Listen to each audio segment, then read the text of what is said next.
Hello everyone, কেমন আছো সবাই? আশা করি সব ভালো আছো। আর চলে আসলাম একটা নতুন ব্লগিং ভিডিও নিয়ে। আজ যাচ্ছি একটু শিয়ালদাতে, তাই চলে আসলাম সংগ্রামপুর স্টেশনে। আর আসতে সঙ্গে সঙ্গে ট্রেন চলে আসলো, তাই তাড়াতাড়ি দেরি না করে ট্রেনে উঠে পড়লাম। আর আজ গরমটা একটু বেশি পড়েছে, কিন্তু ট্রেনটা ফাঁকা থাকায় খুব একটা কষ্ট হয়নি। তাড়াতাড়ি শিয়ালদাতে পৌঁছে গেলাম। আর শিয়ালদাতে আজ একটু দরকার ছিল, তো চলো শিয়ালদাতে আমি কাজ সেরে নিই। আর শিয়ালদাতে কারা কারা এসছো কমেন্ট করো গাইস।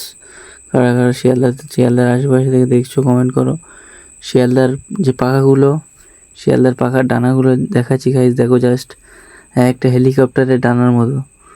দেখো গাইস, শিয়ালদার এই পাখাগুলো কারা দেখেছো কমেন্ট করো গাইস। আর শিয়ালদাতে দেখার মতো আর অনেক জিনিস রয়েছে। তো গাইস আমি কাজ সেরে নিই, আবার কথা হচ্ছে। তো আমার কাজ হয়ে গিয়েছে, কিন্তু ট্রেন এখন অনেক লেট, 2:55-তে। চলো একটু শিয়ালদার বাইরে থেকে ঘুরে আসি। শিয়ালদার বাইরে স্টেশনের বাইরের পরিবেশটা দেখতে পাচ্ছ। আজ অতিরিক্ত গরম, তাই বাইরের পরিবেশটাও ফাঁকা। আর অত গরমে দাঁড়িয়ে না থেকে চলো স্টেশনের ভিতরে বসি। আর আমার ট্রেনের টাইমও হয়ে এসছে, ট্রেন প্রায় আসছে বলে।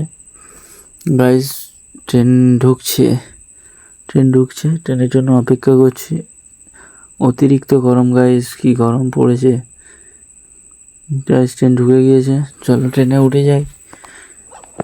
আমি এই গরমে আর বাইরে থেকে কাজ নেই। ঠিক আছে গাইস, তাড়াতাড়ি বাড়ি যাই আমি। তোমরা লাইক করো, শেয়ার করো, আমার পাশে থাকো।